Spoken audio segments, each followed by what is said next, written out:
విజయవాడ ప్రజల కష్టాలను చూసి గుండె తరుక్కుపోతుంది. చిన్నపిల్లలు, మహిళలు, వృద్ధులు ఈ వరదల బారిన పడి ఎంత నరకం అనుభవిస్తున్నారో వారి మాటలు వింటుంటేనే మనకు అర్థమవుతుంది. కనీసం చిన్నపిల్లలకి పాలు అందటం లేదు, రోజుల తడబడి తాగేదానికి నీళ్లు అందటం లేదు. ఈరోజు ఎంతమంది వరదల్లో కొట్టుకుపోయారో అర్థం కాని పరిస్థితుల్లో అందరూ కూడా బాధపడుతూ ఏడుస్తూ ఉన్నారు. నిజంగా ప్రజలు ఇన్ని కష్టాలు పడటానికి, ఇంతమంది ప్రాణాలు పోవటానికి ఈ రాష్ట్ర ప్రభుత్వం కారణం కాదని నేను అడుగుతున్నాను. ముఖ్యంగా మంత్రుల విహారయాత్రలు, హాలిడేస్ ఎంజాయ్ చేయడంలో ఉన్న చిత్తశుద్ధి రాష్ట్ర ప్రజల మీద లేదు అని నేను గట్టిగా చెప్పగలను. ఇదేదో నేను విమర్శించడానికి చెప్పటం లేదు. 28వ తేదీనే 30వ తేదీలో వర్షాలు రాబోతున్నాయని చెప్పి వాతావరణం సమాచారం ఇవ్వటం జరిగింది ప్రభుత్వానికి.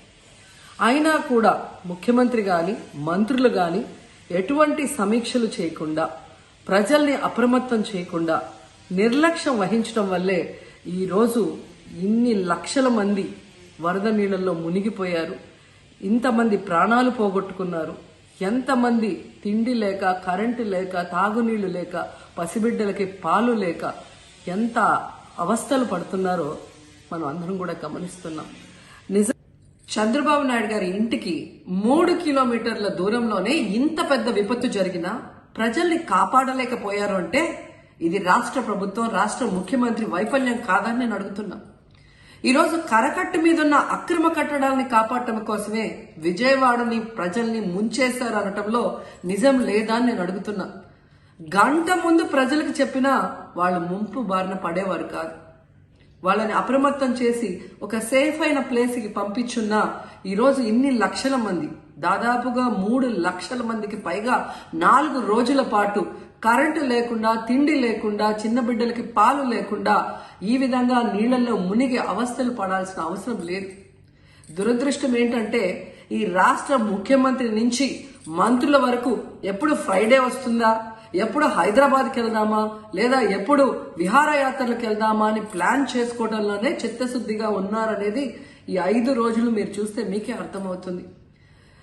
30వ తేదీ భారీ వర్షాలు వస్తాయని ముఖ్యమంత్రి గారికి, మంత్రులకి 28వ తేదీనే వాతావరణ శాఖ సమాచారం అందించినా ఎటువంటి సమీక్షలు లేదు, ఎటువంటి ముందస్తు జాగ్రత్తలు లేదు, ప్రజల్ని కాపాడాలన్న చిత్తశుద్ధి లేదు అనేది స్పష్టంగా అర్థమవుతుంది. ఎందుకంటే ఈ రోజుటి వరకు 4-5 రోజులు ప్రజలకి తిండి అందించడంలో ఈ ప్రభుత్వం విఫలమైంది. కనీసం ఇది జరిగినప్పుడు సీఎం గారు పనిచేయట్లేదు, వయసు అయిపోయింది. డిప్యూటీ సీఎం గారు, పంచాయతీరాజ్ శాఖ మంత్రి గారు కనీసం తన శాఖను అప్రమత్తం చేసి ప్రజల్ని కాపాడాల్సిన బాధ్యత ఉన్నా ఈ రోజు 5 రోజుల వరకు ఆయన అసలు విజయవాడ వైపే రాలేదు. ఇక ఆ కాన్స్టిట్యున్సీ ఎమ్మెల్యే ప్లస్ రాష్ట్ర మంత్రి లోకేష్ గారు మొత్తం మునిగిపోయి మంగళగిరి, విజయవాడ అలల్లాడిపోతుంటే ఆయన హైదరాబాద్ లో ఎంజాయ్ చేస్తున్నారు. ఇక హోంమంత్రి గారు తెలిసిన సంగతే. ఇక మున్సిపల్ శాఖ మంత్రి నారాయణ గారు ఈరోజు విజయవాడని ముంచేసింది ఈ మున్సిపల్ శాఖ నిర్లక్ష్యం కాదని నేను అడుగుతున్నా. ప్రజల్ని సురక్షిత ప్రాంతాలకు తరలించే విధంగా ఈ నారాయణ గారు రివ్యూ చేయకపోవటం వల్ల ఈరోజు లక్షలాది మంది నీళ్లలో మునిగిపోయారు. వాళ్ళందరూ కూడా ప్రభుత్వం ఎప్పుడు కాపాడుతుందా అని ఎదురు చూస్తున్నారు. అయినా వీళ్ళకి పట్టింపు లేదు. ఇక రామానాయుడు గారు ఇరిగేషన్ మంత్రి, కనీసం ముందస్తు రివ్యూలు లేదు.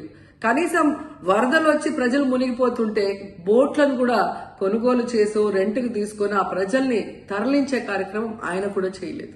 ఇక ఎప్పుడు వరదలు వచ్చినా, భారీ వర్షాలు వచ్చినా ముఖ్యమైన శాఖ రెవెన్యూ శాఖ.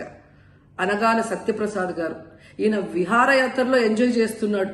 కనీసం పునరావాస కేంద్రాలు ఏర్పాటు చేయాలి, మరి ఆ ప్రజలకి పాలు, తిండి అన్ని అందించాల్సిన బాధ్యత ఉన్నా ఏం పట్టించుకోలేదు. సో ఈ విధంగా చంద్రబాబు నాయుడు గారి దగ్గర నుంచి మంత్రులంతా కూడా ప్రజల్ని గాలికి వదిలేసి ఎలా నిర్లక్ష్యం వహిస్తున్నారో చూడండి. ఇప్పటికైనా వాళ్ళు కళ్ళు తెరిచి ప్రజల్ని కాపాడండి అని చేతులెత్తి నమస్కరిస్తున్నా.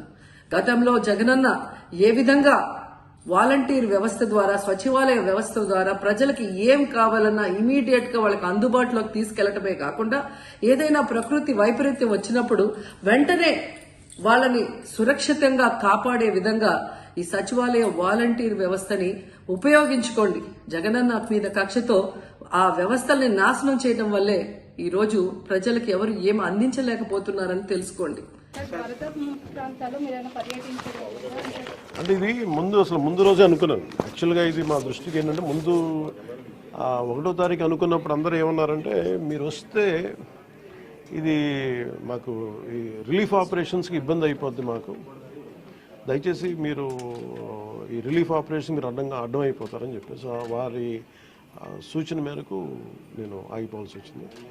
ఇప్పుడు కూడా ఒకసారి వాళ్ళ నిర్ణయం తీసుకొని వాళ్ళు టేక్ కాల్ వెళ్తే అది సహాయపడాలి, కానీ మళ్ళీ ఇంకొక కేయాటిక్ మీకు తెలుసు కదా, అందుకని దాన్ని దృష్టిలో పెట్టుకుని కొంచెం తటపాయిస్తున్నాను. అంత లేదు, కొంచెం ఇబ్బంది లేదంటే ముందంటే మెయిన్ అధికారులు పాపం గత 72 గంటల నుంచి వాళ్ళు నలిగిపోతారు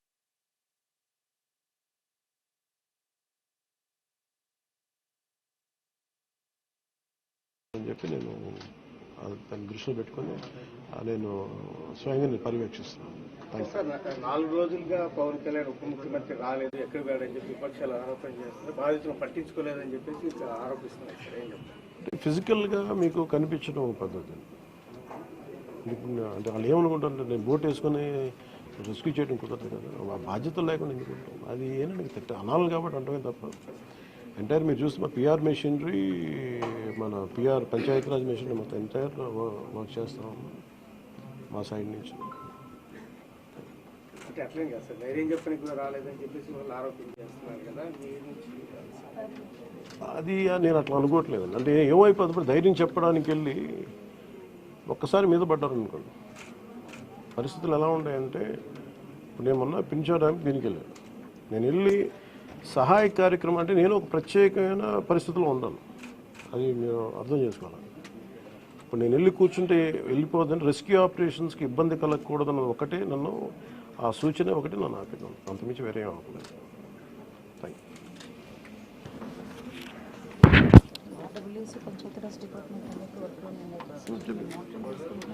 అలాగే నిన్నే చెప్పాను అంటే పంచాయతీరాజ్ కానీ, రూరల్ వాటర్ సప్లై కానీ, ఇంజనీరింగ్ డిపార్ట్మెంట్ కానీ ఇవి కన్సిస్టెంట్గా పనిచేస్తున్నాయి in tandem with rescue operations. So దాన్ని కూడా మీరు దృష్టిలో పెట్టారు. సార్, హైదరాబాద్ తరహాలో ఇక్కడ చెరువులు అవన్నీ కబ్జాలు అవుతున్నాయి కదా, వాటి విషయంగా ఏమైనా మీ గవర్నమెంట్ దృష్టి పెడుతుంది? ఇప్పుడు ఇది సక్సెసివ్గా ఇప్పుడు మనం అంటే దీంట్లో ఒక ఇది ప్రతి ప్రభుత్వం తీసుకోవాల్సిన బాధ్యత ఇది.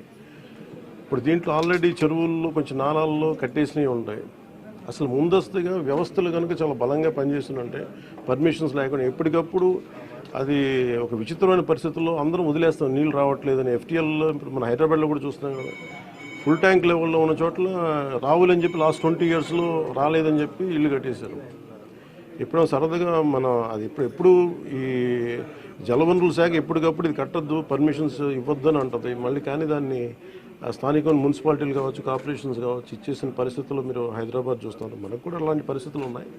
ఇది సక్సెసివ్గా జరుగుతూ ఉండింది. దీన్ని ఎట్లా అడ్రస్ చేయాలనేది ఇది ఒక సోషల్ ఇష్యూ కూడా అవుతుంది.